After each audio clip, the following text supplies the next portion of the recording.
الحمد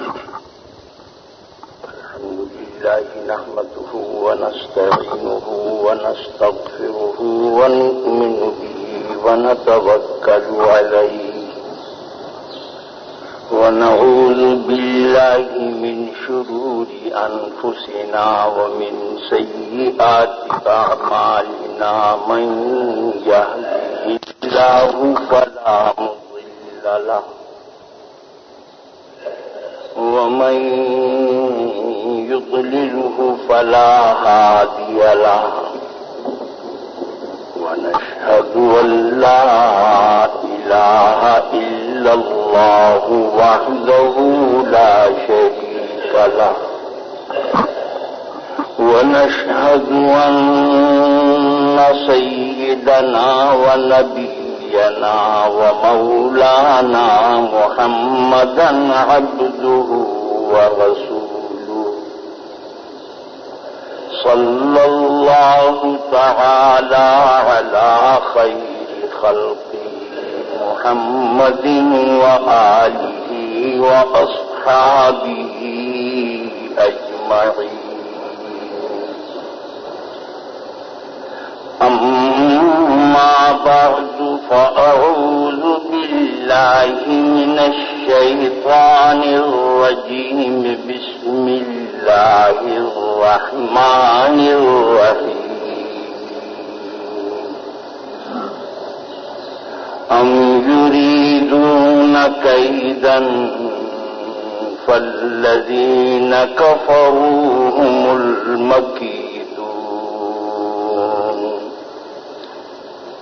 صدق الله مولانا العظيم وصدق رسوله النبي الكريم ونحن على ذلك من الشاهدين والشاكرين والحمد لله رب العالمين.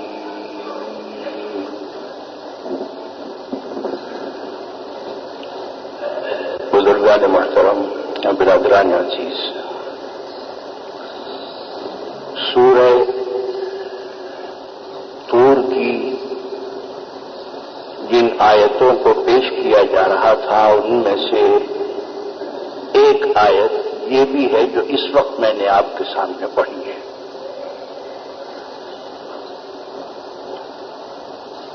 تمہید کے طور پر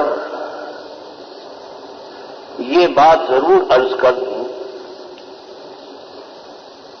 کہ تین بنیادی مضامین اس میں بیان کیے گئے تھے: توحید و رسالت اور آخرت. اس سے پہلی آیتوں میں بھی توحید کے بارے میں بھی اور رسالت کے بارے میں بھی عرض کیا گیا. گزشتہ جمعہ نبوت سے متعلق یہ آیت پیش کی گئی تھی کہ ام تسألهم اجرا فهم من مغرم مثقلون. یہ نبی اور یہ پیغمبر جو آپ کو راستہ حق کا دکھا رہے ہیں آپ سے کچھ معاوضہ تو نہیں مانگتے، کچھ اجر تو نہیں مانگتے آپ سے. اور ہر نبی اور ہر پیغمبر جب آ کر اپنی نبوت کا اعلان کرتا ہے تو کہتا ہے ما اسألکم علیہ من اجر ان اجری الا علی رب العالمین. میں آپ لوگوں سے کوئی معاوضہ، کوئی بدلہ، کسی قسم کا اجر مانگنے نہیں آیا ہوں. اسی لیے کہ حضور اکرم صلی اللہ علیہ وسلم کی تمام تعلیمات کا خلاصہ ہے تبلیغ، اور تبلیغ کی اجرت کسی نوعیت کی بھی ہو جائے. تعلیم علماء نے جائز قرار دیا ہے کہ اگر آپ کسی کو کوئی کتاب پڑھا رہے ہیں، کوئی فن پڑھا رہے ہیں، چاہے حدیث کا ہو چاہے تفسیر کا ہو، وہ اس کے لیے ہے کہ آپ نے اس کا ایک مقررہ وقت لیا ہے۔ تعلیم کا معاوضہ جائز ہے، تبلیغ کا معاوضہ جائز نہیں۔ جیسے پند و نصیحت کرنا ہے، واعظ اور تبلیغ کرنا ہے، ان چیزوں کا معاوضہ، بلکہ ان تمام چیزوں کا معاوضہ اسلام میں جائز نہیں ہے کہ جو خالص طاعت اور اللہ کی عبادت قرار دی گئی ہیں۔ جیسے نکاح، یہ بھی خالص عبادت ہے۔ دیکھنے میں بظاہر یہ ایک دنیاوی معاملہ ہے کہ آپ دونوں کو ازدواجی زندگی میں منسلک کر رہے ہیں، مگر یہ خالصتاً عبادت اور طاعت ہے۔ یہی وجہ ہے کہ اگر اس کی یہ حیثیت نہ ہوتی تو مسجد میں اس کی اجازت نہ ہوتی۔ چاہے بخاری اور قرآن شریف کی تجارت ہو، اگر آپ مسجد میں بیٹھ کر اگر آپ یہ کریں کہ میں یہاں قرآن شریف کے نسخے فروخت کر رہا ہوں اور بخاری شریف کی کتابیں فروخت کر رہا ہوں، جائز نہیں مسجد میں، کیونکہ یہ تجارت ہے، چاہے قرآن کی ہو چاہے حدیث کی۔ لیکن نکاح کی اجازت اس لیے ہے کہ یہ خالص طاعت اور خالص عبادت و بندگی ہے۔ تو اسلام میں یہ اصول ہے کہ جتنی چیزیں خالصتاً عبادت اور طاعت کی ہیں ان پر اجرت فقہا نے جائز قرار نہیں دی ہے۔ سرکار دو عالم صلی اللہ علیہ وسلم کی پوری زندگی تبلیغ میں گزری ہے، اس لیے آپ نے جگہ جگہ فرما دیا کہ میں تم سے کوئی اجر، کوئی معاوضہ، کوئی بدلہ، کسی قسم کا میں عوض نہیں چاہتا۔ آج کی آیت یہ بھی نبوت اور رسالت ہی سے متعلق ہے۔ فرمایا کہ ام یریدون کیدا فالذین کفروا هم المکیدون۔ یریدون عربی میں آپ کے اور ہمارے محاورے میں بولے جاتے ہیں وہ نہیں ہے، بلکہ کبھی کبھی محبت کے معنی میں یا کبھی کبھی مقصد اور مراد کو بنانے کے معنی میں یہ لفظ بولا جاتا ہے۔ فرمایا کہ ومن اراد الآخرۃ وسعى لها سعيها، صرف ارادہ کرنا نہیں ہے وہاں، جس نے مراد بنا لیا، اپنے مقصد زندگی بنا لیا، جس نے آخرت کو، ومن اراد الآخرۃ، اور ارادت کے معنی محبت کے بھی آتے ہیں۔ ام یریدون، کیا یہ معاند اور یہ مخالف حضور اکرم صلی اللہ علیہ وسلم کے ساتھ کوئی داؤ کھیلنا چاہتے ہیں؟ قید، کاف یہ دال، عربی میں قید کے معنی آتے ہیں تدبیر، مکر کے معنی بھی آتے ہیں تدبیر، اور خود تدبیر بھی لفظ عربی کا ہے۔ لیکن ایسی تدبیر کہ جس کے ساتھ آپ کر رہے ہیں جب اس کے علم میں آئے تو اس کو ناراض کر دے، اس تدبیر کو کہتے ہیں قید۔ آپ نے کسی کے پیٹھ پیچھے کسی کے لیے کوئی ایسی تدبیر اختیار کی کہ جب اس کے علم میں یہ بات آئی کہ آپ نے یہ کیا ہے تو وہ بہت ناراض ہوا آپ سے۔ اس کا مطلب یہ ہے کوئی چھپی ہوئی، کوئی مخالفانہ تدبیر اگر کی جائے تو اس کو قید بھی کہتے ہیں، اسی کو مکر بھی کہتے ہیں، اور جس کا ترجمہ ہم اور آپ کرتے ہیں سازش، چال چلنا، داؤ کھیلنا، یہی اس کا ترجمہ ہے، جس کا مطلب یہ ہے کہ یہ عالم اسباب ہے، یہاں پر تدابیر کے ذریعے سے کام ہوتا ہے، اللہ نے یہ نظام ہی ایسا بنایا ہے۔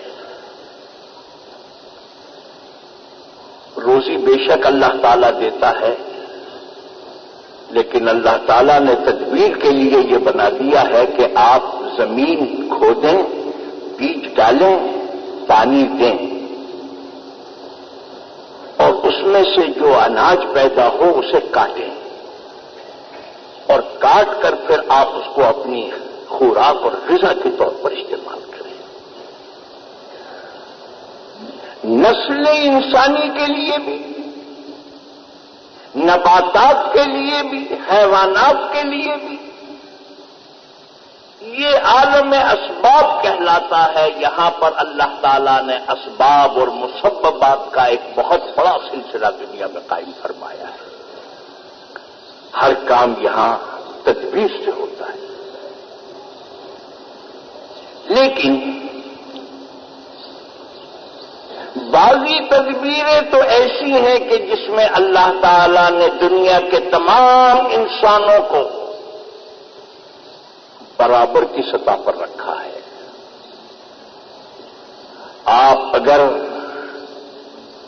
نعوذ باللہ خدا کو گالیاں دینے والے ہیں تب بھی، فاسق ہیں تب بھی، مشرک ہیں تب بھی، مسلمان ہیں تب بھی، سب کے لیے بعضی تدابیر ایسی ہیں کہ جن کے اثرات اور جن کی خاصیتوں میں اللہ تعالیٰ نے کوئی امتیاز نہیں برتا ہے، سب کے لیے یکساں ہے۔ جیسے خمیر گوزبا، پھلوں میں سیب، ان کی خاصیتوں کو اللہ تعالیٰ نے مسلم اور غیر مسلم کے لیے محدود نہیں کیا ہے۔ مسلمان کھائے گا تو تازہ خون پیدا ہوگا، خون صالح پیدا ہوگا، کافر کھائے گا تو خون صالح پیدا ہوگا، ملحد و زندیق کھائے گا تو خون صالح پیدا ہوگا، خمیر گوزبا کوئی مشرک کھائے گا تو اس کو فائدہ پہنچائے گا، مسلمان کھائے گا تو اس کو فائدہ پہنچائے گا۔ ان چیزوں میں اللہ تعالیٰ نے دنیاوی اثرات کے لحاظ سے سب کو برابر کیا ہے، اور اعمال اور اخلاق کی خاصیتوں میں بھی دنیا کی حد تک اللہ تعالیٰ نے سب کو برابر رکھا ہے۔ اگر کوئی ملحد و زندیق، کافر اور خدا کو گالیاں دینے والا اگر انسانوں کے ساتھ دیانتداری کا سلوک کرتا ہے، آپ سوچیں گے کہ انسانوں کے ساتھ وہ دیانتداری کیسے کرے گا جب نعوذ باللہ خدا کو ہی گالیاں دیتا ہے۔ بعض لوگ بڑے دیانتدار ہوتے ہیں، خدا ترسی کی بنا پر نہیں ہوتے، بلکہ ان کا پیشہ، ان کی دنیاوی منفعت۔ آپ نے بہت سو کو دیکھا ہوگا کہ بڑے بڑے بنیے ہیں اور بڑے بڑے مہاجن ہیں، بغیر کسی تحریر کے، بغیر کسی رسید کے ہزاروں لاکھوں روپیہ ان کے پاس آپ جمع کرا دیتے ہیں، آپ ان کے پاس زیور رکھوا دیتے ہیں، خاندانوں کے حساب ان کے پاس موجود ہوتے ہیں، سال ہا سال کے حسابات موجود ہوتے ہیں، مگر یہ معلوم ہوتا ہے کہ کہیں ایک پائی کی بھی کوئی خیانت نہیں۔ اس وجہ سے نہیں کہ اس کے دل میں آخرت کا خوف ہے، ان میں سے تو بہت سے ایسے بھی ہیں کہ جو آخرت کو مانتے ہی نہیں، آخرت کے خوف سے نہیں، بلکہ وہ یہ سمجھتے ہیں کہ کاروبار کا بھید یہ ہے، ایک مرتبہ اگر کسی آدمی کو میرے اوپر اطمینان ہو گیا تو یہ ساری عمر کے لیے میرا گاہک بن گیا، اور اگر ایک مرتبہ بھی اس کے دل میں خیانت پیدا ہو گئی، میری طرف سے بدگمانی پیدا ہو گئی، میں چاہے خانہ کعبہ کا غلاف بھی اوڑھ کے آؤں، یہ مجھ پہ بھروسہ نہیں کرے گا۔ اور یہ واقعی انسان کی نفسیات ہے۔ سہارنپور میں میری بالکل ابتدائی تعلیم کا زمانہ تھا، تو ایک دفعہ جب سردی کے کپڑے ہم رکھنے لگے تو کسی نے یہ کہا کہ صاحب اس میں فنائل کی گولیاں آپ رکھیں۔ ہم نے کہا کہ اچھا بھائی کہاں ملیں گی؟ انہوں نے کہا بازار میں ملیں گی۔ جامع مسجد کے نیچے ایک صاحب تھے، بیچارے بڑے متشرع، بڑے دیندار، ہم ان کے یہاں گئے، انہوں نے ہماری وضاقتہ سے پہچان لیا کہ یہ دینی مدرسے کے طالب علم ہیں۔ ہم نے کہا کہ ہمیں فنائل کی گولیاں چاہیے ہیں، آپ کے یہاں ہیں؟ تو بجائے اس کے کہ وہ یہ کہتے کہ ہمارے یہاں ہیں یا نہیں ہیں، کہنے لگے کیا کہیں گے؟ میں نے کہا کہ بھئی وہ گرم کپڑے اب موسم سردی کا جا چکا ہے، ان کو حفاظت سے رکھنا ہے، اس میں گولیاں رکھنے کے لیے چاہیے۔ تو وہ بڑی پیار و محبت سے فرمانے لگے کہ دیکھیے آپ طالب علم ہیں، میرے پاس گولیاں فنائل کی ہیں، میں ابھی دے دیتا ہوں آپ کو، لیکن میں آپ کو ایک ایسا نسخہ نہ بتا دوں کہ جس میں آپ کے پیسے بھی خرچ نہ ہو۔ میں نے کہا وہ کیا؟ کہنے لگے کہ آپ طالب علم ہیں، آپ بلا وجہ پیسے خرچ کریں گے، اور یہ گولیاں آتی بھی مہنگی ہیں، اب تو خیر سستی ہو گئی، یہ آتی بھی مہنگی ہیں، آپ ایسا کریں کہ نیم کے درخت سے پتے توڑیں اور پتے توڑ کے انہیں سکھا لیں،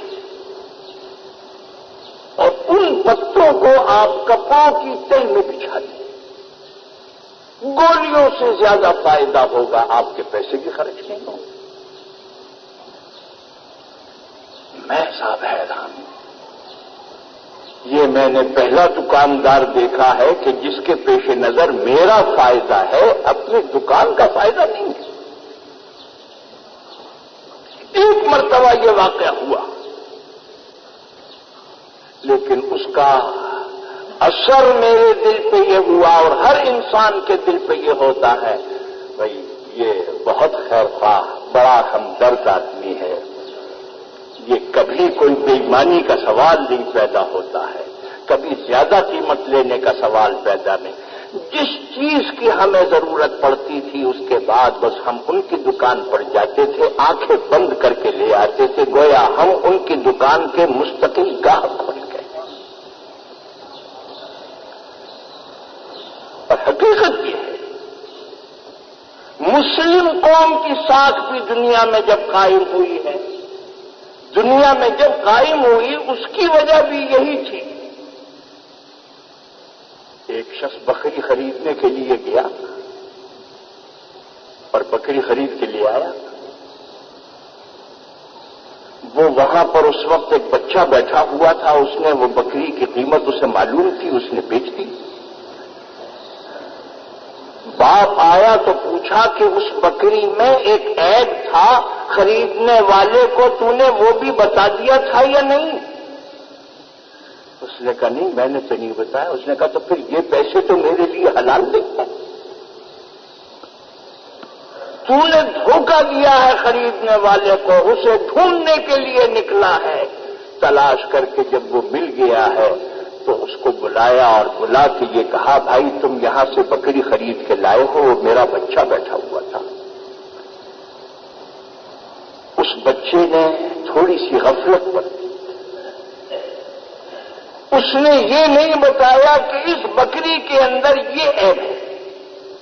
اب میں آپ کو بتاتا ہوں اس بکری میں عیب صرف یہ ہے کہ یہ بکری جب اس کے سامنے دانا یا چارہ ڈالا جائے کھاتی کم ہے، ضائع زیادہ کرتی ہے، یہ اس کی فطرت بن گئی ہے، یہ عیب ہے۔ اس عیب کے ہوتے ہوئے اگر آپ اسے خریدنا چاہتے ہو تو ماشاءاللہ کوئی حرج نہیں، لیکن میرا فرض ہے کہ میں آپ کو بتا دوں۔ یہ وہ دیانتداری تھی کہ جس کی وجہ سے لوگ یہ کہتے تھے کہ ارے بھائی مسلمان ہوتا ہے، اس میں تو خیانت آ ہی نہیں سکتی اور وہ بددیانت ہو ہی نہیں سکتا۔ تو میں یہ کہہ رہا تھا کہ بنیوں کی دیانتداری یا جو لوگ آخرت پر یقین نہیں رکھتے ہیں ان کی دیانتداری وہ دنیاوی مصلحتوں کی بنا پر ہے، اپنی ساکھ قائم کرنے کی بنا پر ہے۔ تو عرض میں یہ کر رہا تھا کہ بعض اعمال اور افعال ایسے ہیں دیانتداری مسلمان برتے گا، انسانوں میں اعتبار قائم ہوگا، مشرک برتے گا، لوگوں میں اعتماد بڑھے گا۔ اگر کوئی نصرانی یہودی اگر کوئی دیانتداری اختیار کرے گا اس کا اعتبار بڑھے گا۔ جھوٹ مسلمان بولے گا بد اعتمادی پیدا ہوگی۔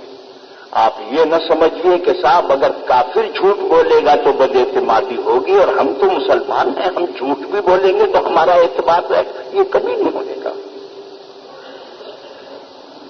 ان تمام اعمال کی خاصیتیں اللہ تعالیٰ نے سب کے لیے یکساں رکھی ہیں، عدل اور انصاف، ظلم۔ عدل کی جو خاصیت ہے اگر کافر اختیار کرے گا تو وہ ظاہر ہوگی، مسلمان اختیار کرے گا تو وہ ظاہر ہوگی۔ ظلم کی ایک خاصیت ہے اگر مسلمان اختیار کرے گا تو وہ ظاہر ہوگی، اگر کافر اختیار کرے گا تو وہ ظاہر ہوگی۔ یہ نہیں ہو سکتا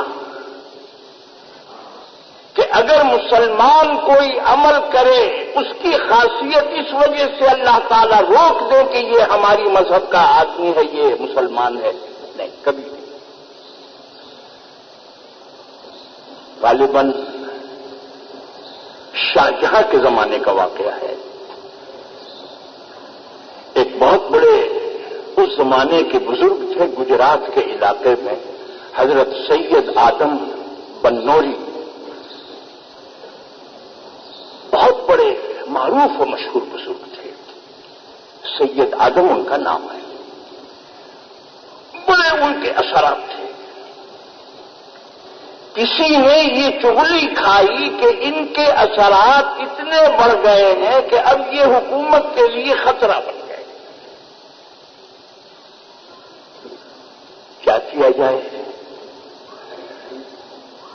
شاہجہاں ویسے بھی علماء اور مشائخ کا احترام کرتے تھے، لیکن اقتدار کا معاملہ بڑا نازک ہے، باپ بیٹے کا نہیں کرتا، بیٹا باپ کا نہیں کرتا، استاد شاگرد کا نہیں کرتا، شاگرد استاد کا نہیں کرتا۔ شاہجہاں خوف زدہ ہوئے،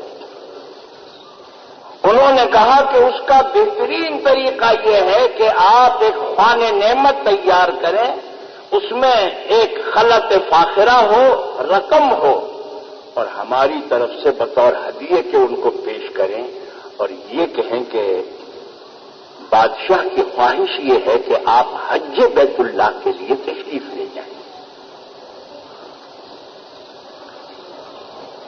جب حضرت سید آدم بنوری کے پاس وہ تحفہ پہنچا اور یہ الفاظ پہنچے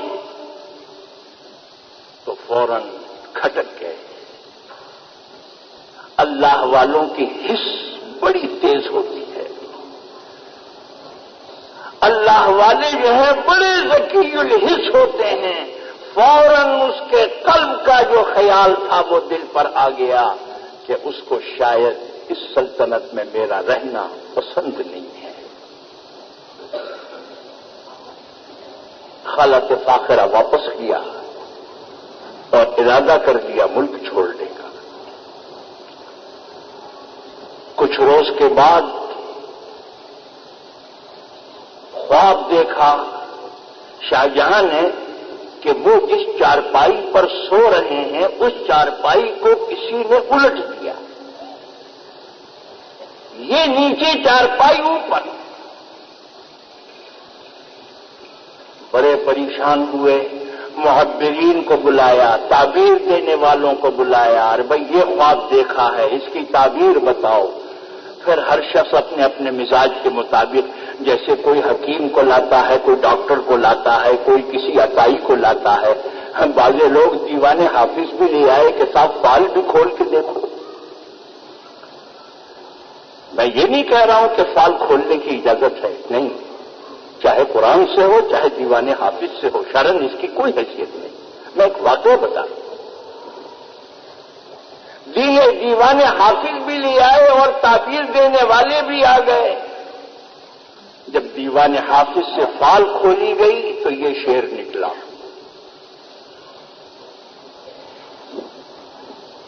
دیوان حافظ کا یہ شعر نکلا کہ جس کا حاصل یہ ہے, معاف کیجیے میں بھول رہا ہوں, جس کا حاصل یہ ہے کہ جس نے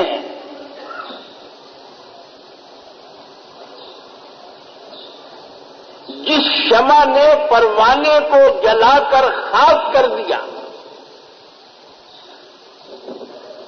جس شمع نے پروانے کو جلا کر بالکل خاک کر دیا, تو شمع نے ظلم کیا, اس کا خون کر دیا. لیکن فرمایا کہ اس خون کا نتیجہ یہ نکلا کہ صبح ہونے سے پہلے پہلے وہ شمع بھی پگھل پگھل کر ختم ہو گئی, وہ بھی زیادہ قائم نہ رہ سکی. جب یہ شعر نکلا تو فوراً لوگوں نے یہ کہا کہ وہ جس بزرگ کو آپ نے اپنے ملک سے جانے کے لیے کہا تھا, ایسا معلوم ہوتا ہے کہ اب یہ ساحت جب آپ نے خواب دیکھا ہے آپ کے ملک کی سرحد کو پار کر کے چلے گئے ہیں, اور ان کا جانا جو ہے یہ آپ کے ملک کے زوال کی علامت ہے. اور تعبیر دینے والوں نے بھی تعبیر دی. میں نے یہ بات اس لیے کہی, اعمال کی خاصیتیں سب کے لیے برابر ہیں, جھوٹ کی خاصیت دنیاوی اعتبار سے سب کے لیے برابر, سچ کی خاصیت سب کے لیے برابر, عدل کی خاصیت سب کے لیے برابر, ظلم کی خاصیت سب کے لیے برابر. لیکن اللہ تعالیٰ نے کہا کہ جو ہمارے اوپر ایمان رکھنے والے ہیں ان کے لیے ہم نے خاص انتظام یہ کیا ہے کہ ان کے اعمال کا اثر ڈبل کر دیا ہے, دنیا میں بھی آخرت میں.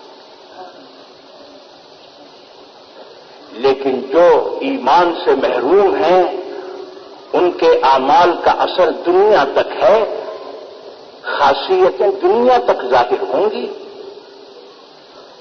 اچھے اعمال کی خاصیتیں دنیا تک ظاہر ہوں گی. مثلا اگر کسی غیر مسلم نے عدل کیا ہے دنیا میں اس کا اجر اس کو مل گیا, آخرت میں عدل جو ہے نیکی میں شمار نہیں ہے. کیوں؟ اس لیے کہ ایمان کے بغیر کوئی عمل نیکی نہیں ہے. اگر کوئی آدمی لاکھوں روپیہ خرچ کرتا ہے دنیا میں یہ اثر ہے کہ لوگوں کی نظروں میں وہ حاتم طائی مشہور ہو جائے اور بڑا سخی مشہور ہو جائے, یہ خاصیت رکھی ہے. لیکن آخرت میں اس کی کوئی حیثیت نہیں, اس کا شمار نیکی میں ہے. اور میں نے بعض دوستوں کو صرف سمجھانے کے لیے کہا، اس لیے کہ متکلمین اسلام، جن کو متکلم کہتے ہیں، علم کلام ایک مستقل فن ہے، متکلمین کا کام یہ ہے کہ وہ مثالوں سے سمجھائیں۔ مثال اور چیز ہوتی ہے، حقیقت اور چیز ہوتی ہے۔ مثلا حساب میں زیرو سے کتنی رقمیں بنتی ہیں؟ لگا دیجیے 1000 ہو جائے، اور لگا دیجیے تو رقم بڑھتی چلی جائے۔ لیکن ایک آدمی بغیر کسی فگر کے بنائے ہوئے، بغیر کسی ہندسے کے بنائے ہوئے 0 لگاتا چلا جا رہا ہے، ایک پائی کی رقم بھی نہیں بنی۔ کیوں؟ اس لیے کہ 0 کی ویلیو اس وقت قائم ہوتی ہے جبکہ اس سے پہلے کوئی ہندسہ ہو۔ اگر کوئی ہندسہ نہیں ہے تو اس کا شمار رقم میں نہیں ہے۔ اسی طرح دنیا میں انسانوں کے نیک اعمال نیک اس وقت سمجھے جائیں گے جبکہ ایمان کا فگر موجود ہو۔ اگر ایمان کا فگر موجود نہیں ہے تو سارے اعمال ایسے ہیں کہ جیسے بغیر ہندسے کے 0 لگاتے چلے جاتے ہیں، کوئی اس کی حیثیت نہیں۔ میں اپنی طرف سے نہیں کہہ رہا۔ فرمایا کہ والذین کفروا اعمالهم کسراب بقیعة یحسبه الظمآن ماء حتی اذا جاءه لم یجدہ شیئا۔ کافر اپنے اعمال کو دور سے دیکھ کے یہ سمجھے گا کہ جیسے کوئی لہلہاتا ہوا، موجیں مارتا ہوا دریا ہے، لیکن جب اس کے قریب جائے گا تو معلوم کہے گا کہ وہ یہ تو ریت ہی ریت ہے، مجھے تو ریت سے دھوکہ ہو گیا، یہ تو اصل میں دریا نہیں، دور سے دریا نظر آتا ہے لیکن حقیقت میں یہ ریت ہے۔ تو میں یہ بات اس لیے عرض کر رہا تھا کہ تدابیر مومن کو بھی کرنی ہے، کافر کو بھی کرنی ہے، لیکن بعض تدابیر ایسی ہیں اللہ تعالی کے یہاں ان کی خاصیتیں اللہ تعالی نے مومن اور مسلمان کے لیے مقدر فرمائی ہیں، اور اس کا تعلق اللہ کی نصرت اور اللہ کی مدد سے ہے۔ یعنی اس کو یوں سمجھیے کہ تمام تدابیر، کئی دفعے یہ بات عرض کر چکا ہوں، ریلوے کا ایک نظام ہے، آپ نے دیکھا ہوگا کہ ایک ریل ہے جس میں 8-10 بوگیاں لگی ہوئی ہیں، کسی ایک انسان کی تو کیا اگر سینکڑوں آدمی بھی لگ جائیں تو اس کو ہلا نہیں سکتے، لیکن آپ یہ دیکھتے ہیں کہ گارڈ ایک کھڑا ہوا ہے، ایک لکڑی ہے، اس پہ ہرا سا کپڑا ہے، چیتھڑا کہیے، کپڑا کیا ہے، چیتھڑا ذرا سا ہرا لگا ہوا ہے، وہ یوں کرتا ہے، اور دیکھتے ہی دیکھتے وہ گاڑی حرکت کرنے لگتی ہے، تیز ہو کے چلی جاتی ہے، اور یہ اتنا بڑا اژدہا تیزی سے چلا جا رہا ہے، وہ گارڈ اگر اپنی لال جھنڈی ہلا دیتا ہے فوراً کھڑی ہو جاتی ہے۔ اب یہ زمانہ ایسا نہیں ہے کہ لوگ ان کی حقیقتوں سے واقف نہ ہوں۔ ایک زمانہ تھا کہ عرب کے لوگ ٹیلی فون پہ بات کرتے تھے تو حیرت ہوتی تھی، انہیں کہا کرتے تھے کہ الشیطان یتکلم فی، اس میں تو شیطان بول رہا ہے۔ اب حقیقت ان کی سمجھ میں آ گئی، تو اب آپ ایمانداری سے بتائیے، یہ گارڈ کے ہاتھ میں جو ایک ذرا سی لکڑی اور یہ ذرا سا چیتھڑا بندھا ہوا ہے، کیا اس میں یہ طاقت ہے کہ گاڑی کو چلا دے؟ کیا اس میں یہ طاقت ہے کہ چلتی ہوئی گاڑی کو روک دے؟ آپ سب کہیں گے کہ نہیں، یہ بالکل غلط ہے۔ گاڑی کو روکنے میں یا گاڑی کو چلانے میں ہری جھنڈی لال جھنڈی کے اس کپڑے اور اس لکڑی کو کوئی دخل نہیں ہے۔ چلانے والا انجینئر چلاتا ہے، انجینئر روکتا ہے۔ صرف اتنی بات ہے کہ ریلوے کے نظام میں لال اور ہری جھنڈی بطور علامت کے اختیار کی گئی ہے، ایک نشانی ہے، ایک علامت ہے۔ اور فرض کر لیجئے کہ اگر یہ علامت کل کو ختم ہو جائے، وہ صرف ہاتھ ہلا دے، یوں ہلا دے تو روک دینا اور یوں ہلا دے تو چلا دینا، کیا ہاتھ میں چلائے گا؟ آپ سمجھ گئے، گاڑی کو چلانے والا چلاتا ہے، روکنے والا روکتا ہے، جھنڈی کو کوئی دخل نہیں۔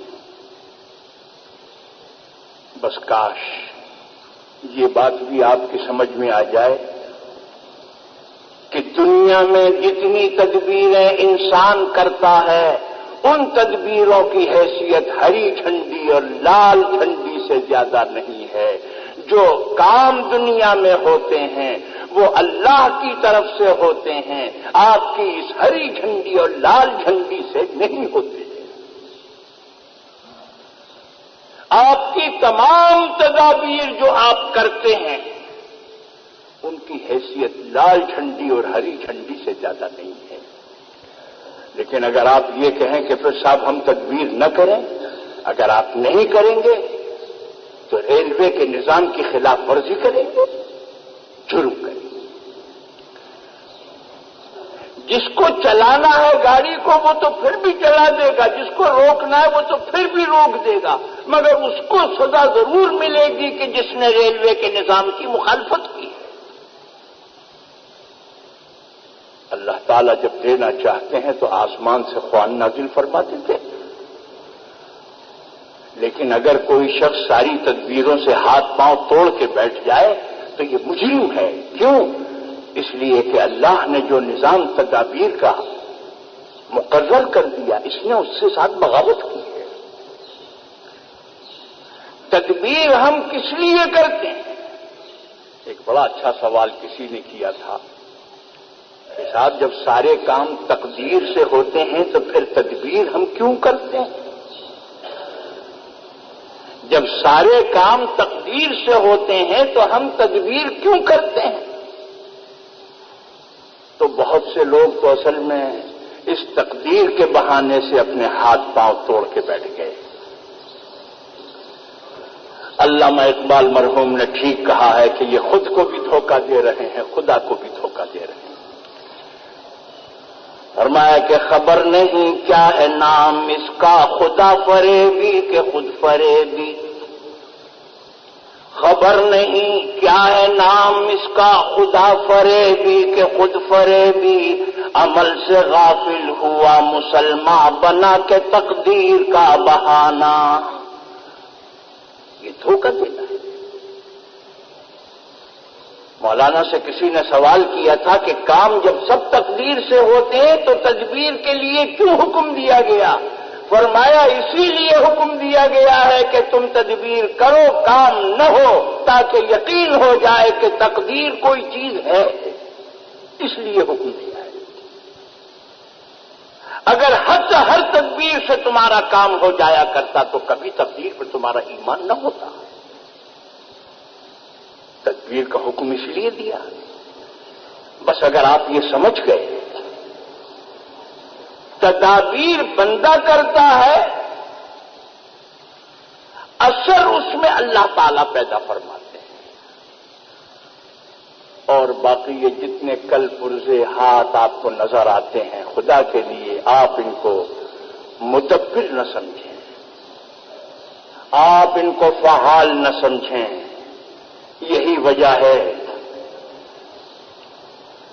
کہ ہم اور آپ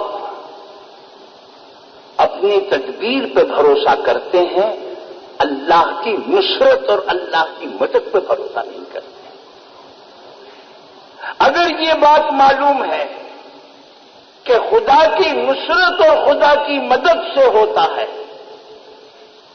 تو میں آپ سے بس اتنی سی بات پوچھوں گا کہ اگر آپ کوئی ایسی تدبیر کریں جو تدبیر خدا اور رسول نے بتائی ہے، تو اس میں آپ کو خدا کی مدد ملے گی، یا ایسی تدبیروں میں خدا کی مدد ملے گی کہ جو خدا اور خدا کے رسول نے نہیں بتائی ہے؟ موٹی سی بات ہے۔ اگر آپ میں سے کوئی آدمی نکل کر میدان میں ایسا کام کرے جس کو حکومت بھی چاہتی ہو، پولیس تعاون کرے گی آپ کے ساتھ، انتظامیہ تعاون کرے گی آپ کے ساتھ، لیکن اگر آپ کوئی ایسا کام کریں کہ جو حکومت نہیں چاہتی ہے تو کوئی تعاون نہیں کرے گا۔ موٹی سی بات ہے۔ اگر آپ کوئی ایسی تدبیر کریں کہ جس تدبیر کے کرنے کا حکم خدا اور خدا کے رسول نے دیا ہے، ناممکن ہے کہ آپ ایسی تدبیر کریں اور اللہ کی طرف سے اس میں تاثیر اور نصرت حاصل نہ ہو جائے۔ لیکن اگر کوئی تدبیر ایسی کریں جو خدا اور خدا کے رسول کے خلاف ہے، تدبیریں کرتے کرتے تھک جاتے ہیں۔ حضرت مولانا احمد علی صاحب لاہوری رحمت اللہ علیہ ایک بڑا اچھا جملہ فرماتے تھے کہ اگر بھئی کوئی کام خدا کے حکم کے مطابق تم کرو، اس لیے کرو کہ اللہ تعالیٰ چاہتے ہیں، تب تو اللہ کی مدد ہوتی ہے، اور اگر تم کوئی ایسا کام کرو جو اللہ تعالیٰ نہیں چاہتے تو اللہ تعالیٰ غیر جانبدار ہو کے بیٹھ جاتے ہیں۔ اچھا کر کے دیکھ لو تو بالکل صحیح بات ہے۔ انہی تدابیر کو مدد ملتی ہے جو تدابیر انبیاء کرام علیہم الصلاۃ والسلام نے بتائی ہیں، خدا نے بتائی ہیں۔ اب سوچی ہوئی تدبیروں سے ہماری مشکلات حل ہوں گی یا نبیوں کی بتائی ہوئی تدبیروں سے ہماری مشکلات حل ہوں گی؟ سوچی ہوئی تدابیر سے حل نہیں ہوں گی، کبھی حل ہوئی نہیں۔ انہی تدابیر سے ہوں گی جو تدابیر اللہ نے بتائی، رسول نے بتائی، اس میں مدد ملے گی۔ میں کہا کرتا ہوں کہ ہم لوگ کام اسلام کے لیے کرتے ہیں، ایک قدم آگے بڑھتے ہیں، ایک اسلام کا حکم توڑتے ہیں، پھر دوسرا قدم آگے بڑھاتے ہیں، دوسرا حکم اسلام کا توڑتے ہیں، پھر تیسرا قدم آگے بڑھاتے ہیں، پھر ایک حکم اسلام کا توڑتے ہیں۔ ارے بھائی تم تو خدا کے احکام کو توڑتے ہوئے چل رہے ہو، نصرت تمہیں ملے گی کیسے؟ اللہ کی مدد کیسے ملے گی تمہیں؟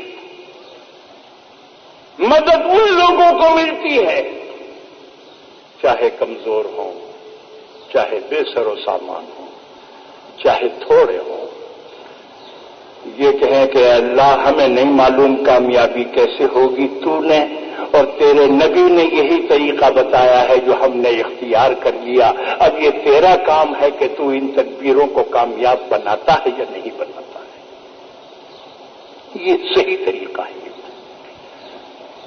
میں نے یہ بات اس لیے عرض کی، انبیاء کرام علیہم الصلاۃ والسلام مثبت اور ایجابی طریقے پر دین کو پیش کرتے رہے، لیکن دشمنوں نے منفی طریقے پر ان کا مقابلہ کیا۔ تدبیریں کون سی اختیار کی؟ پیغمبروں کو ایذائیں پہنچائیں، پیغمبروں پر تہمتیں لگائیں، پیغمبروں کے مرتبوں کو کم کرنے کی کوشش کی اور ان کو ہلاک کرنے کی کوششیں بھی کی، لیکن یہ سب کی سب رکھی رہ گئی ہیں۔ جس نبی کو اللہ نے یہ توفیق عطا فرمائی کہ ہمیں تو صرف ایک کام کرنا ہے جو اللہ نے بتا دیا ہے، اس طریقے پہ چلنا ہے، اور کس طرح کامیابی ہوگی کس طرح نہیں ہوگی حدیث میں آتا ہے کہ جب سرکار دو عالم صلی اللہ علیہ وسلم پر یہ آیت نازل ہوئی وَأَنذِرْ عَشِيرَتَكَ الْأَقْرَبِينَ، آپ اپنے رشتہ داروں سے تبلیغ کا کام شروع کریں، تو آپ نے پہاڑ پر چڑھ کر اعلان فرمایا۔ حضور اکرم صلی اللہ علیہ وسلم نے لوگوں کو بلایا، آواز دی، لوگ جمع ہو گئے اور آپ نے اس وقت یہ پیش کیا کہ میں اللہ کی طرف سے رسول بنا کر بھیجا گیا ہوں اور میں تم کو اسلام کی اور توحید کی دعوت دیتا ہوں۔ تو مشہور یہ ہے کہ ابو لہب نے یہ کہا تبا لک سائر الایام الہذا جمعتنا، نعوذ باللہ، تباہی اور بربادی ہو آپ کے لیے، کیا آپ نے اسی کام کے لیے ہم کو جمع کیا تھا؟ جس کے جواب میں اللہ تعالیٰ نے نازل فرمایا ہے تبت یدا ابی لہب وتب ما اغنی عنہ مالہ وما کسب۔ اس موقع پر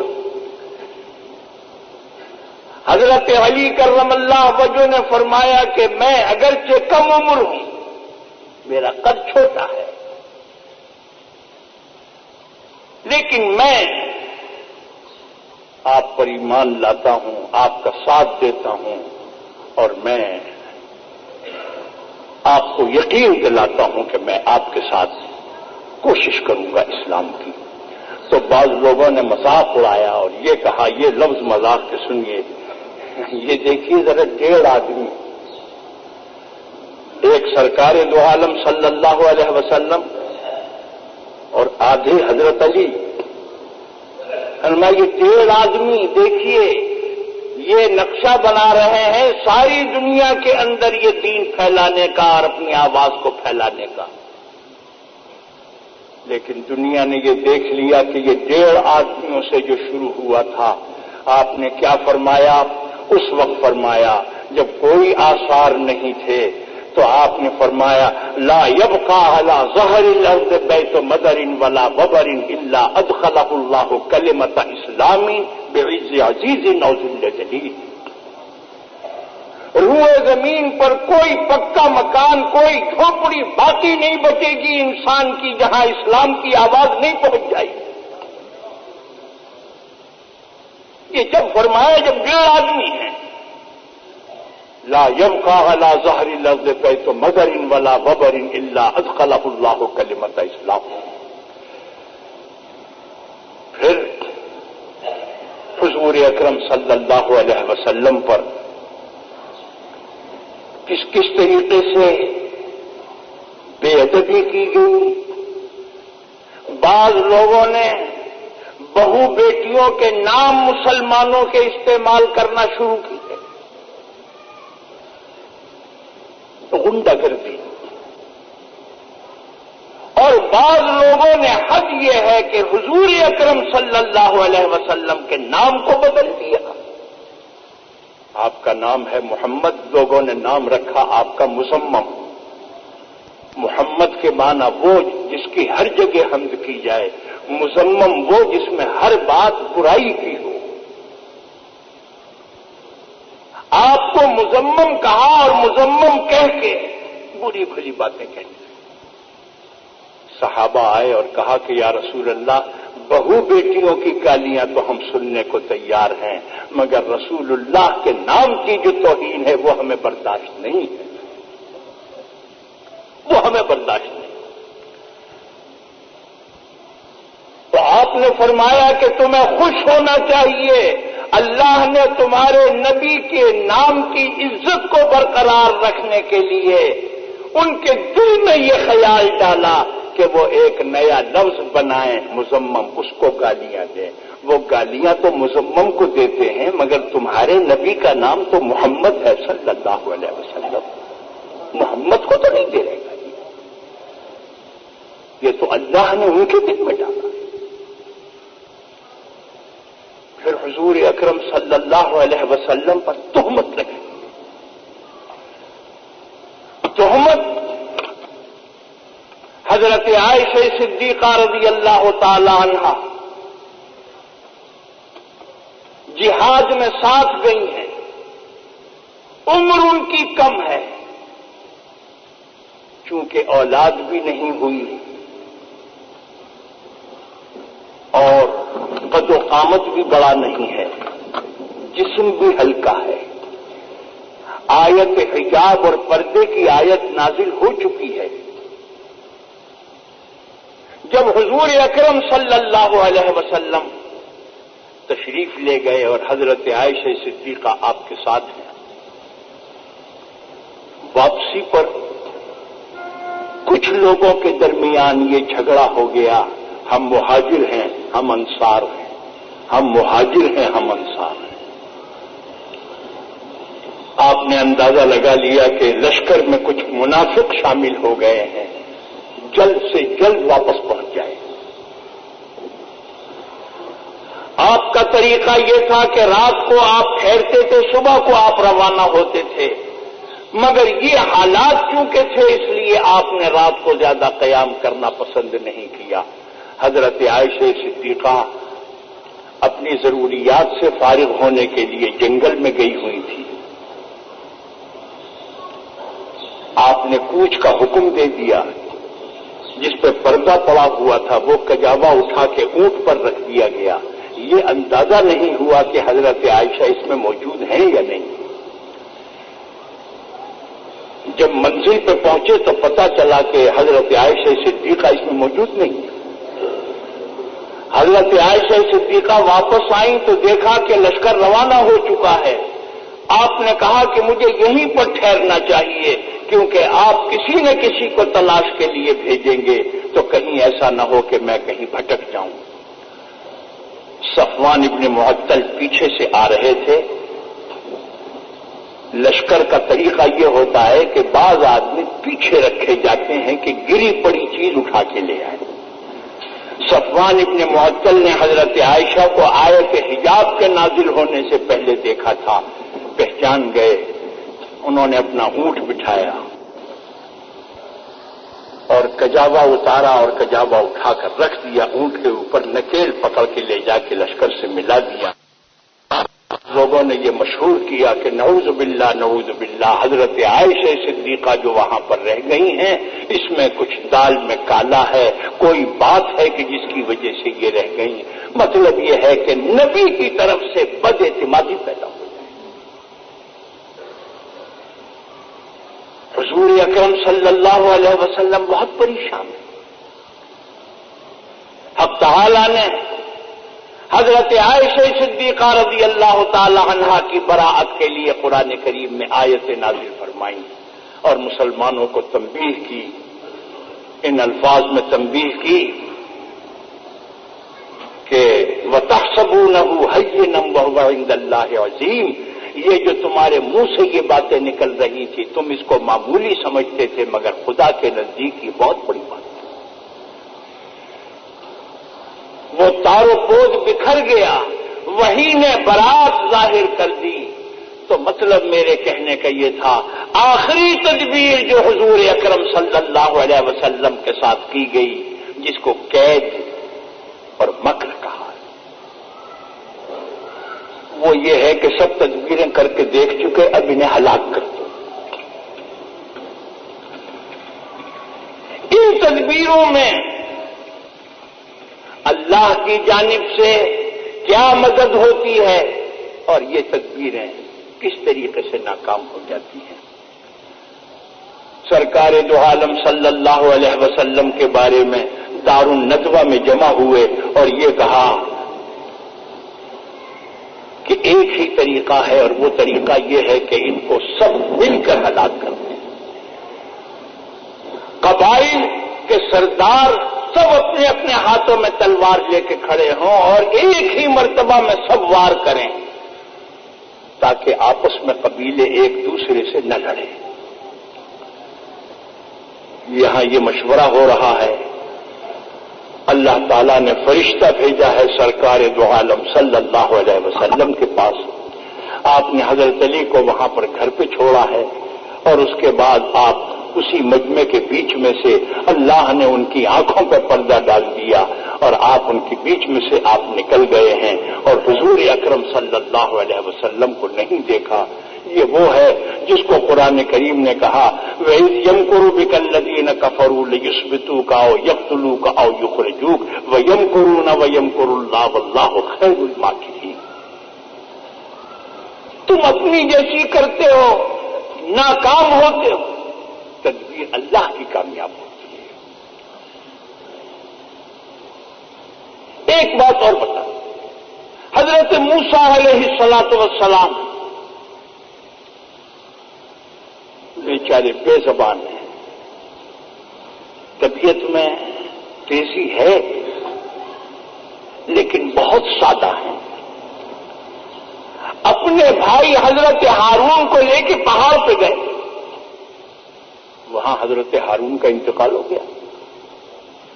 اوہو, ساری قوم نے دیکھو تو یہ کیسے نبی ہیں, اپنے بھائی کو قتل کر دیا.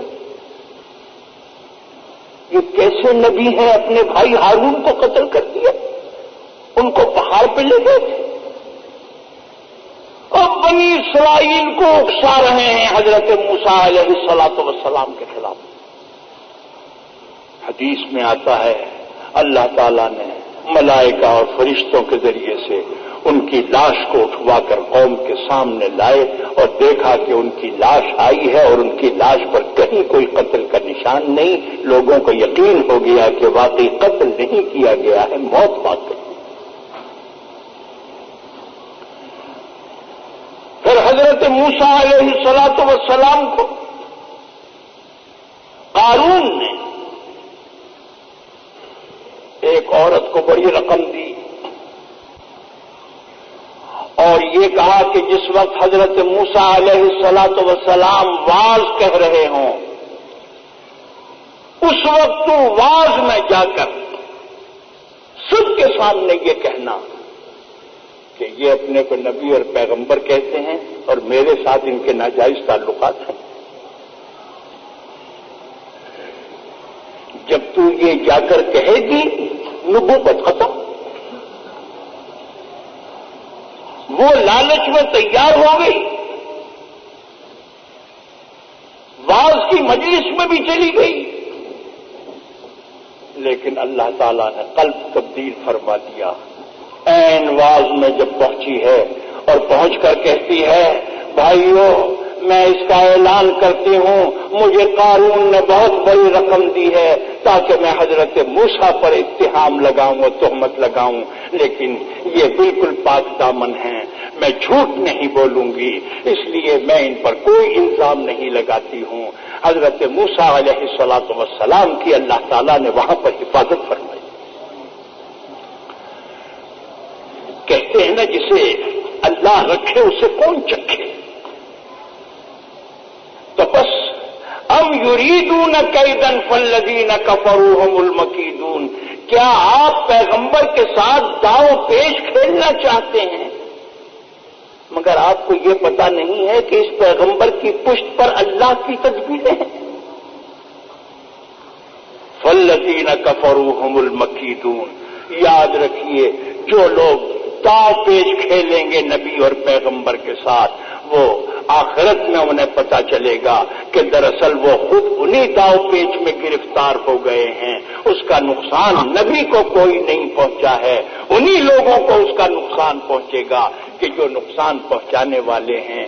قید کے یہ معنی ہے چھپی ہوئی تدبیریں کرنا, سازشیں کرنا, خفیہ طور پر اس قسم کی باتیں کرنا. اللہ تعالیٰ فرماتے ہیں اللہ اپنے نیک بندوں کی اعانت کرتا ہے اور اللہ تعالیٰ ان مفسدوں کی اعانت نہیں کرتا. دعا کیجیے کہ اللہ تعالیٰ ہمیں اور آپ کو سب کو عمل کی توفیق عطا فرمائے. اللہم ارنا الحق حقا وارزقنا اتباعہ وارنا الباطل باطلا وارزقنا اجتنابہ. وصلی اللہ تعالی علی خیر خلقہ محمد وآلہ واصحابہ اجمعین برحمتہ. مورخہ 27 اپریل سن 1979 بروز جمعہ جامع مسجد جیکب لائن کراچی میں خطیب العلماء حضرت مولانا احتشام الحق تھانوی نور اللہ مرقدہ تقدیر اور تدبیر کے موضوع پر خطاب فرما رہے تھے۔ تیار کردہ پاک ریکارڈنگ، پہلی منزل کریم سینٹر صدر کراچی، فون نمبر 56781223۔ فرمایا کہ شکر للہ کے نہ مردیم و رسیدیم بدوست، شکر للہ کے نہ مردیم و رسیدیم بدوست، آفری باد بری ہمت مردان امام۔ فرمایا کہ مقام فنا تک جو پہنچے ہیں اے دل،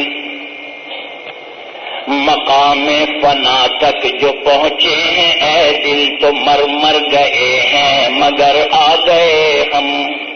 فرمایا کہ عشق را ناز و نیاز دیگر است، عشق را ناز و نیاز دیگر است، عشق را محرم راز دیگر است۔ فرمایا کہ جو رسی بکوئے دل بر بے سپار جانے مزتر،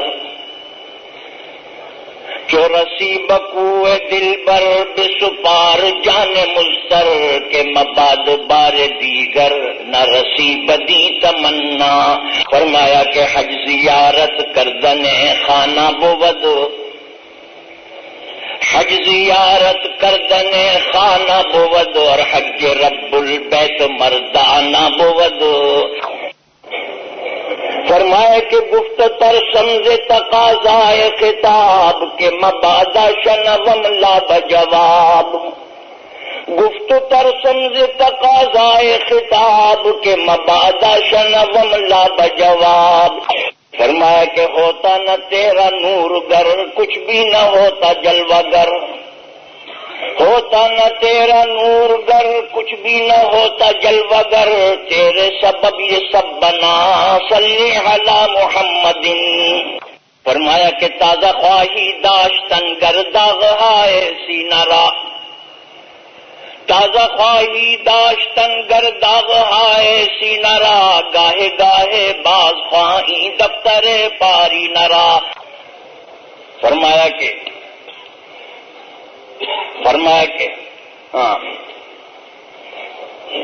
بازا بازا ہرا چے ہستی بازا، گر کافر و گبر و بت پرستی بازا۔